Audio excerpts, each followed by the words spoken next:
Hello, my name is Simon Allen. I'm an Executive Director from the Infrastructure Masons. I would like to welcome you to this panel, where we'll be putting a spotlight on the state of the Indian data center market. First of all, I'd like to thank the board group for organising this panel and bringing together such an amazing group of subject matter experts.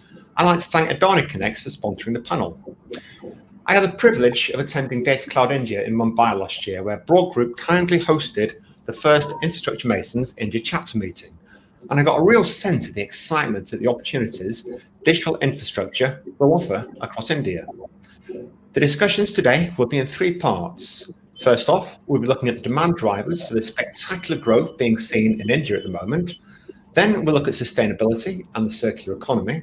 And finally, the role of partnerships in enabling the development of scalable and reliable digital infrastructure in India.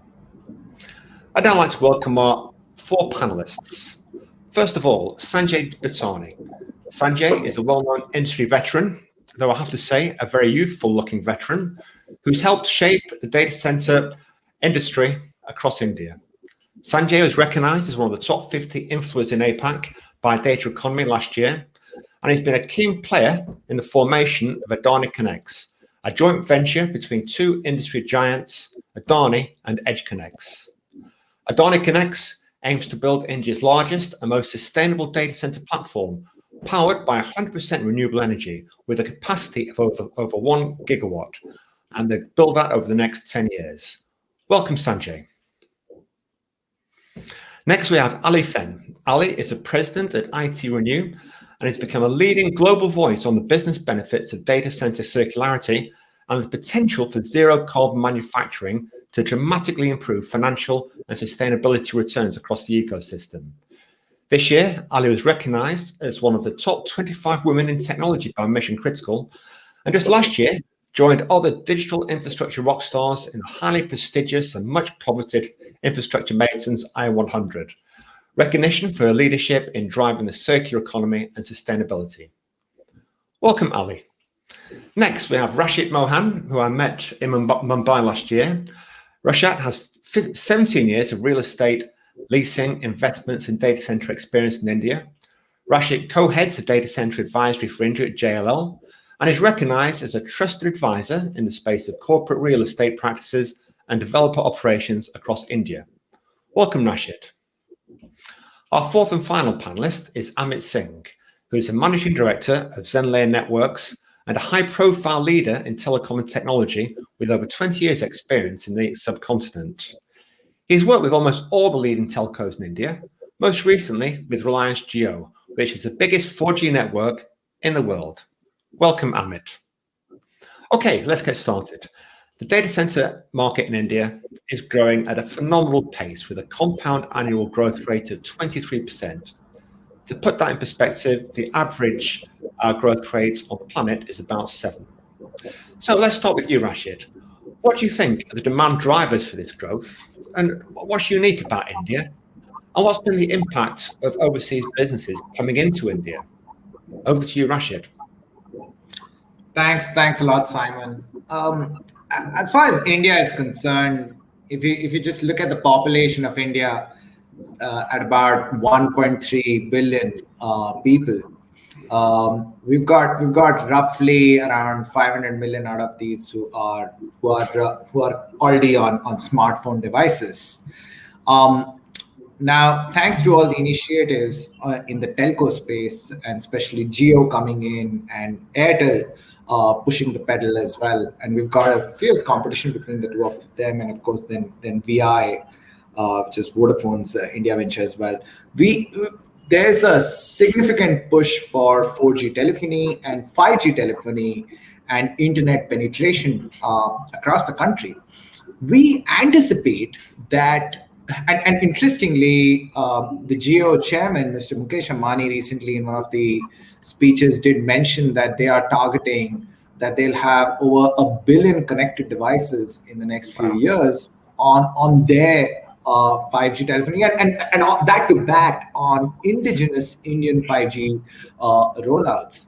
Now, what does this mean? This means one, we are going to have internet which is going to be much better latency. We're going to see much higher bandwidth, which will be available to an exponentially larger ecosystem of population. And please do understand, from a fiber connectivity within the country, we see the government is plowing in enough capital to put in fiber in the northeast part of the country, in southern part of the country, into the rural parts. And this is going to be a massive enabler for data and and consumption across the country, not just centered around the urban cities per se. Now, this is going to lead to economic growth. This is going to lead to a lot of productivity. And now, especially with this whole environment of work from anywhere, a lot of talent which had to migrate from smaller towns to come and work in larger towns to get the IT jobs, tech development jobs, BPO jobs, can now sit out of their smaller towns, closer to family, in a much better ecosystem, and with network availability and data availability, and work from there. And consumption can really grow, and this is going to be an upward movement over the next few years.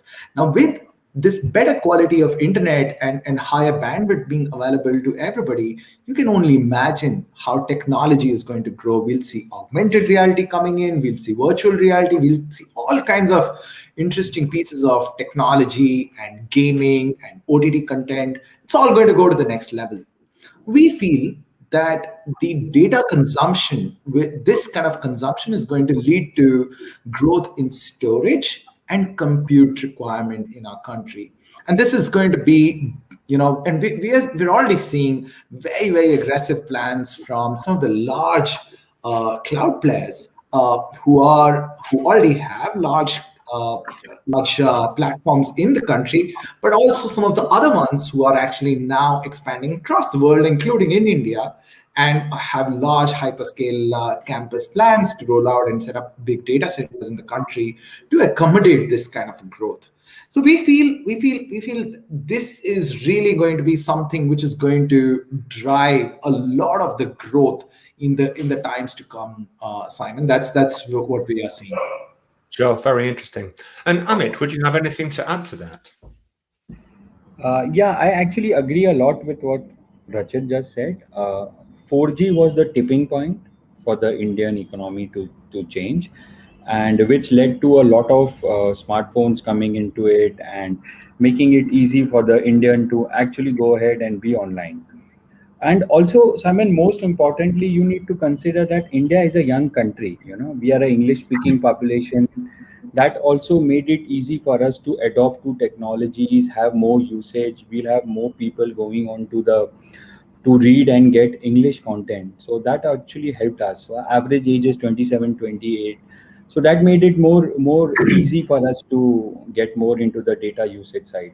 And also the push from the government side on the digital economy made it more easy for medium and small enterprise to adopt to technologies, so which made it easier for go into the cloud business and adopt all this. I think, and also most importantly, Simon, now the growth of internet is in tier 2, tier 3, tier 4 cities of India. So again, a population of 1.3 internet users, around 500, 700 million. We still reached only half the mile. Still So if you huge add scope. that, yeah, there's a huge scope, and people adopting to technologies. And in times of COVID, like what Rachit said about students being in far-fetched places, no need for them to come here. Technology has made it more easy for them to accept. I think these all are basic growth drivers for the country. Did I hear you say that the average age of an Indian person is 27, 28? 27, 28, yeah, that's the average age. So it's a fundamentally a very young country. That's So phenomenal. compared, if you compare that with Japan, I think Japan is something like 45 or 47, if I'm not wrong. Good grief! So a huge population of young people. Something which was a curse for us, few years back, has actually now become a blessing in disguise. Sure. And really helping with digital inclusion as well, getting infrastructure out to the smaller Right. Villages and towns. Really interesting. Let's move on. Adani Group has recently announced a partnership with EdgeConneX to form Adani Connects. So a question for you, please, Sanjay. Can you tell us a little bit more about this joint venture? What does each partner bring, and what are the synergies and strengths? Oh, you're on mute. That's it. Sorry, can you hear me? Thank you, Simon, to have me on this panel. So I agree with Rachit and Amit. India is a very, very young country, and 35% of population is ranging between 25 to 35 age. And India is a very tech-savvy nation, and the new technology people are adopting very, very fast.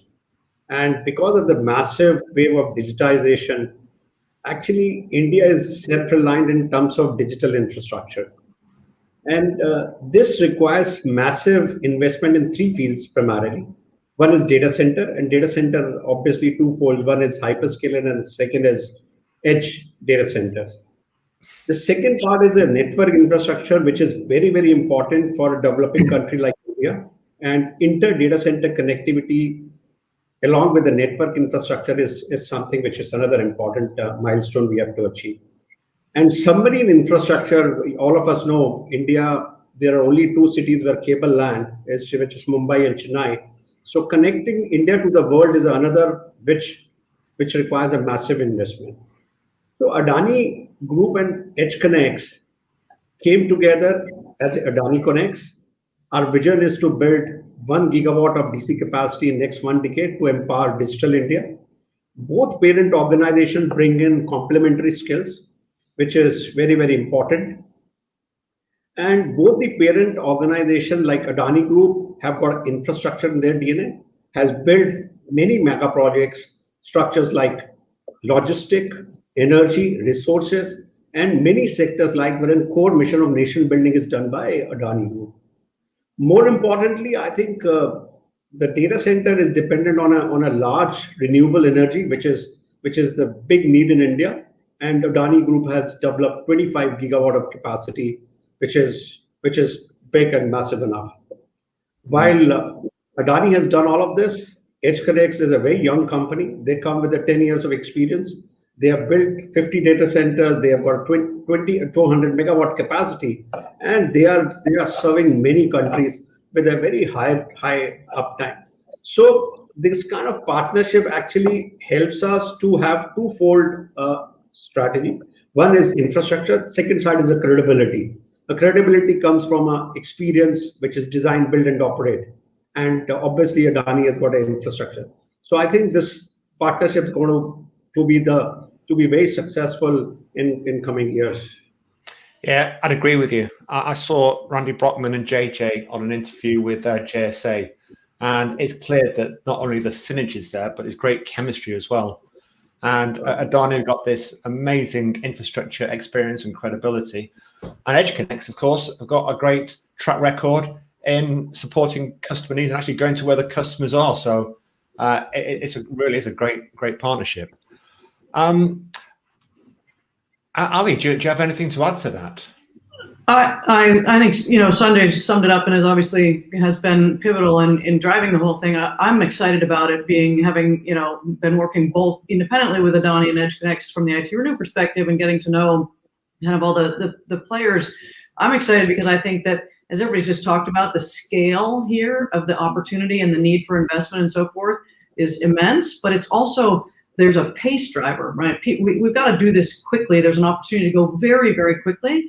And I think you can only do that if you're thinking really strategically about how do you leapfrog to the front of, like, how do you innovate from a business model perspective, pull the right people together so that you can go really fast, and think about things, think about India being the innovation hub that it is. And I think the two companies coming together, my sense is it's probably the beginning of some very interesting partnerships. And I think that kind of local domestic expertise that Adani brings with the pace and the newness that EdgeConneX brings and the global credibility, it's super exciting to me, because I think that's how this thing is going to happen very, very quickly in India to fulfill what's obviously immense need and opportunity. Yeah, totally agree. Okay, question for you now, Amit. How has digitization changed the business environment in India? And what are the key enablers for the growth of the data center business in India? Thanks, Simon. And very interesting question. The entire landscape of the country has changed in last 5 to 6 years. I mean, right from the way we conduct business to right from the way we engage with each other. By virtue, technology is poised to quickly and radically change any sector that it touches. And India being one of the fastest growing digital market, it has actually led to a lot of things. I mean, mainly to do with Digital India movement, which a combination of people, process, and technology coming together was a huge game changer. It made easy for any new startup or new economy to come on board and get yourself engaged in the business activities, which was earlier the mindset was India is a difficult environment to do business. It's tough to set up a businesses India. So this created a lot of opportunity for inside India as well as outside India people to come and set up their shops, and felt that it provided a good startup ecosystem. And even at all the levels, it made, I mean to give you a classic example, I spoke to my house help today, and I told her, how do you want me to transfer it? She tells me, simple, just transfer it onto my Google Money account. So that Google Pay account. So this was not possible a few years back. It was a purely a hard cash digital economy, a hard cash economy, which has now slowly transformed. You have not just the larger industries and the mid market, but even people from the smallest sector willing to accept and change to this environment.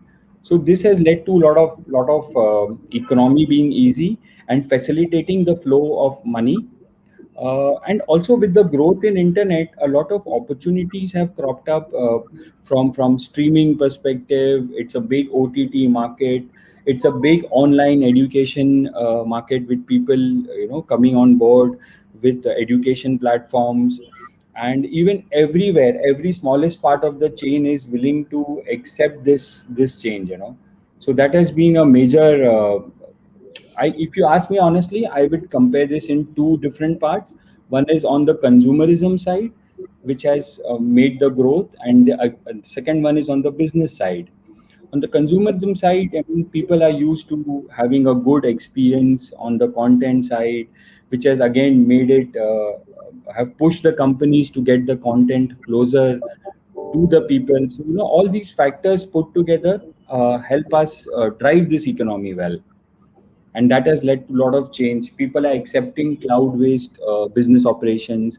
There is a adoption to IoT, big data. People are talking about converged and hyper-converged infrastructure.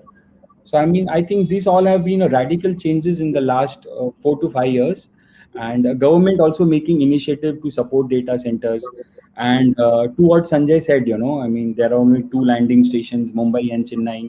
Now you see also more cable landing, more cables being built into India. So these all are signs of the digital movement or the growth inside the country. So earlier on, a typical Indian had to go all the way to Europe or to US to fetch the content, which is slowly changing. You have US-based OTTs coming closer to their end users, so which has led to a cycle where everything is growing, right from the data ecosystem to the content ecosystem, to the infrastructure ecosystem, which would host all these economies together. I think that's my take on it.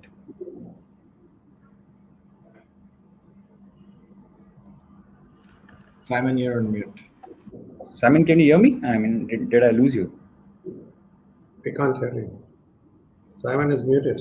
Simon, I think you're on mute. Yeah. I'm sorry about that. Amit, yeah, I was going to say, it's not just a question about the dramatic speed of implementation of digital infrastructure, but it's the speed of embracing it as well. Absolutely. I mean, phenomenal. Yeah. Going hand in hand. Okay. Yeah. Let's move on to the second theme now, which is building with goodness. So a question for you, please, Ali. what's your view on sustainability in the ICT industry? And what are the opportunities for the industry to adopt the circular economy and net zero waste concepts? Yeah, thanks, Simon, and thanks for having me on the panel.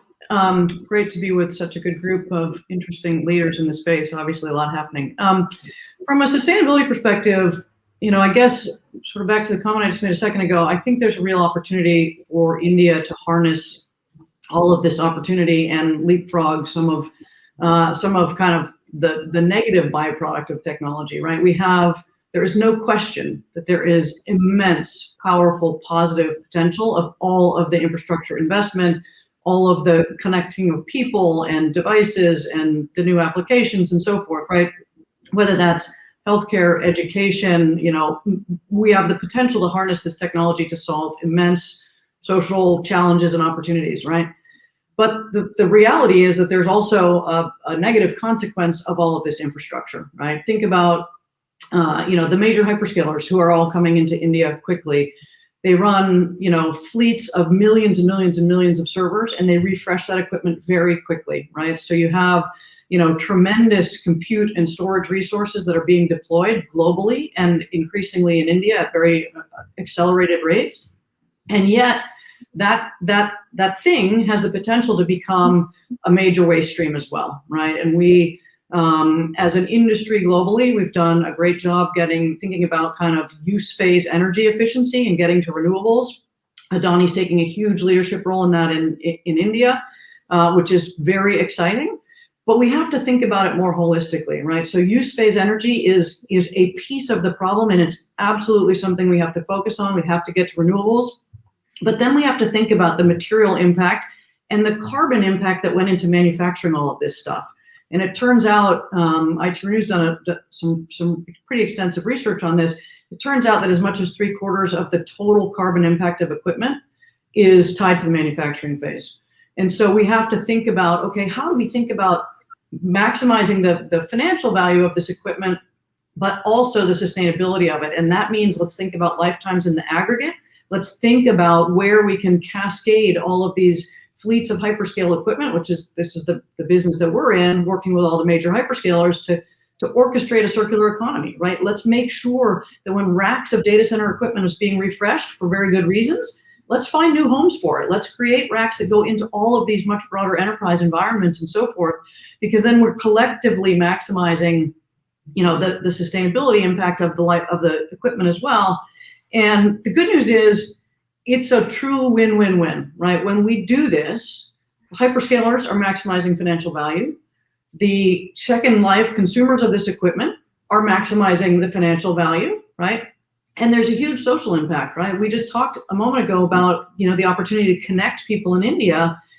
When you think about this model, it brings not only the carbon down, but the total cost of ownership of equipment down, which means we can double budgets. We can get a lot more people connected, right? So we think about a much more rich and sophisticated model for equipment, and there's just huge sustainability impact, but also truly a win-win for, consumers and companies alike. And so, I think, as I think about the scale that's coming of infrastructure in India, we have an opportunity and a need to think about doing it responsibly. And so again, the renewable energy stuff is an essential piece of the puzzle, but I think we can start building a lot of this infrastructure with a whole different model in mind, right? And it's ready to do today. So I'm super excited to see companies like Adani and EdgeConneX and others who are already thinking about these things before they've got infrastructure built, because that's the right time to do it.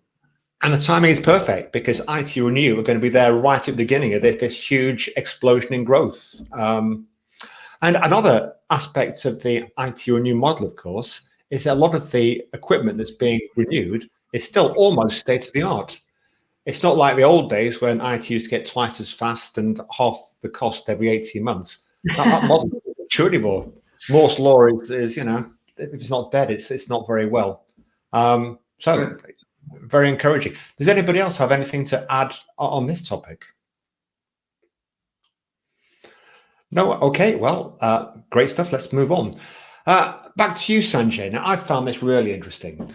The Adani Group has recently acquired SoftBank's renewable energy assets and has built a collective renewable energy portfolio of 25 gigawatts. So how do Adani plan to leverage the group's capabilities to power data centers? Sure, Simon.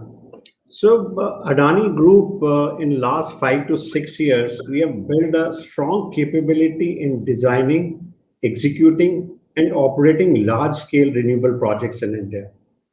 In this short span, we have become one of the leading renewable player in the world. And recently, while you said we have acquired the recent acquisition which we did with SoftBank, we have become rather 25 gigawatt, which is 4 years earlier than our planned one. So we were intending to become 25 gigawatt by 2025, and we could achieve this very, very early. Our experience actually enables us to offer very, very competitive RE price with a strong focus on a project quality part of it. That's one piece. We also plan to leverage group captive mechanism to power a data center. This is a very powerful tool which Adani, with our group, we will be having it.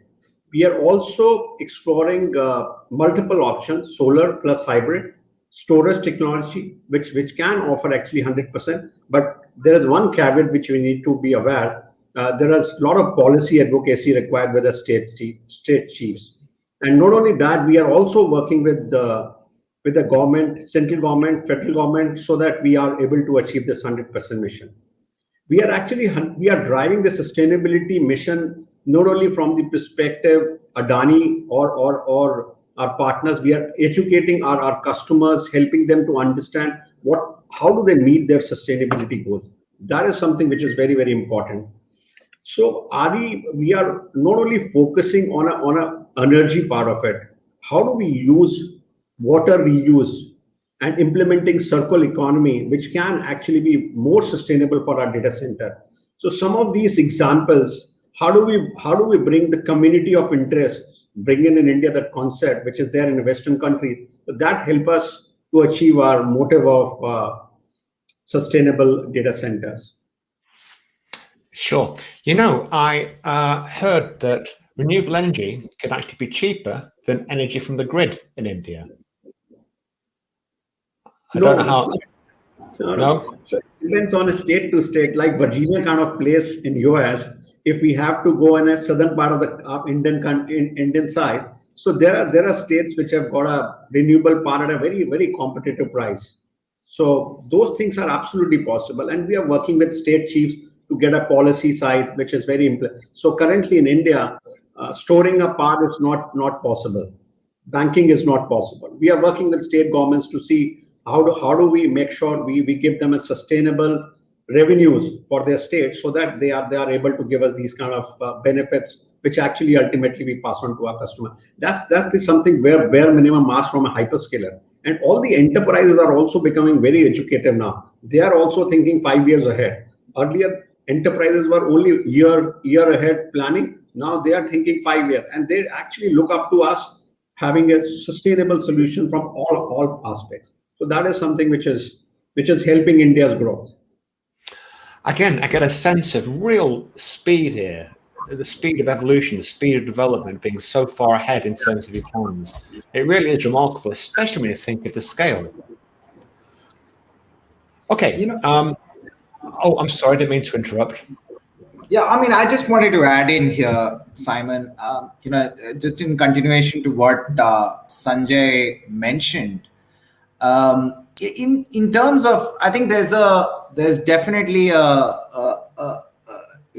distance that needs to be covered on the policy side, and the power. India as a country, requiring power reforms, and also please do understand that India is all these multiple states per se.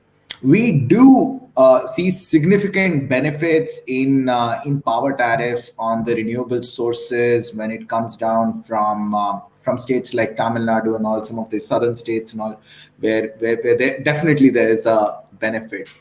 But I mean, if I just flip the point as such, and many times it is data centers are seen as power hoggers or power consumers, very, very large power consumers, one thing that we should definitely keep in mind is that large hyperscale data center developers, operators, as well as hyperscalers themselves are constantly challenging the normal and bringing those PUEs down. Now, if there's an enterprise, let's say there's a government enterprise which may be running a server hall in their own premises, there's no way some of these 7-8 year old data centers would be running at PUEs of upwards of 2.5, maybe much higher. And today, the kind of PUEs that are getting, and in fact, Sanjay's new upcoming data center in Chennai, they are the design. It is designed to give extremely PUEs, the aggressive PUEs of Sanjay. What would it be? 1.5 in that range? A little lesser. Yeah, even lesser than that. Now you see what is happening is, with this comes, with the opportunity of migrating a lot of these servers and actually bringing, the impact on Mother Earth comes out lower. It's much easier, I think, and that's something that we all need to realize. And just continuing on Ali's point on circular economy as well, I think today every enterprise, including JLL, we are all going out and committing to our sustainability targets, to the Paris Accord. JLL has just committed to carbon neutrality by 2040, right? Many other companies have even more aggressive targets of 2030. And this is going to drive many organizations to look at energy efficiency. What are the kind of materials we are using? What are the kind of, are we sweating our tech assets for long enough? Pretty much what Ali mentioned, and will really drive us towards the shared economy and this new age tech, which is going to make things a lot more efficient, and as we grow in this rampant manner, it's a lot more responsible. I think that's really what we are expecting. Okay, Rashi, I'll stay with you if you don't mind for the next question. We've talked about power, but finding suitable land for data centers can also be a key challenge that operators face in India. How can data center operators look to a partner like JLL for help in overcoming these hurdles?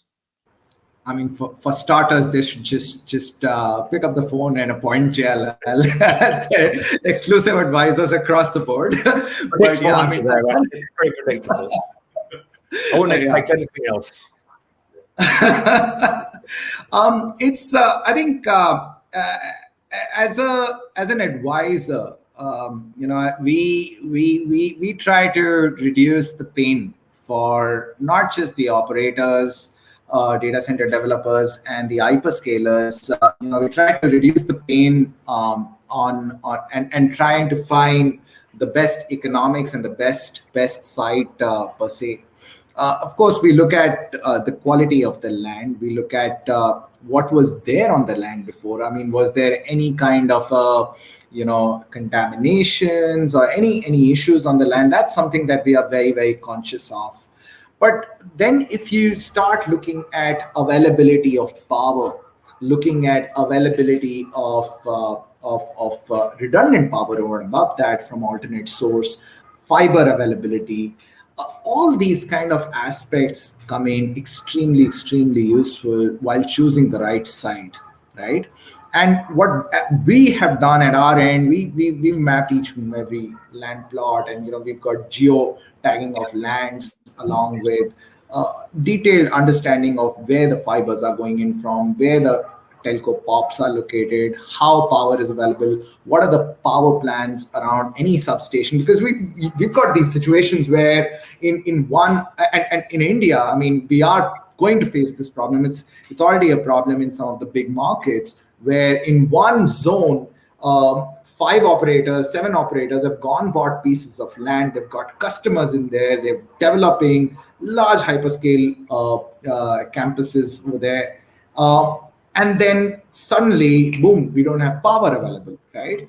And we're not able to accommodate that growth. And that is something, really understanding what is the future infrastructure coming in. Those are things which are going to be extremely important.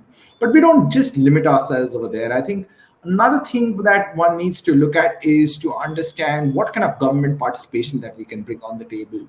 What are the incentives that we can negotiate with any of the state government and actually bring in that sense of competitiveness and that sense of accomplishment that they have actually achieved certain amount of investment coming to their state and city.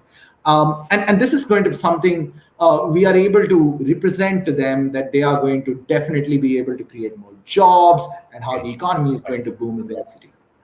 I understand that it's really important to understand what state level incentives are available, but on the other side, are there any permit requirements that are there any hurdles that the state might kind of throw up? End of the day, we are a developing economy, and absolutely permits are things that we need to definitely. They have their own ups and downs. We've been lobbying with the central and the state government for such digital infrastructure coming up in our states and countries. They should try to bring in single window clearance for permits.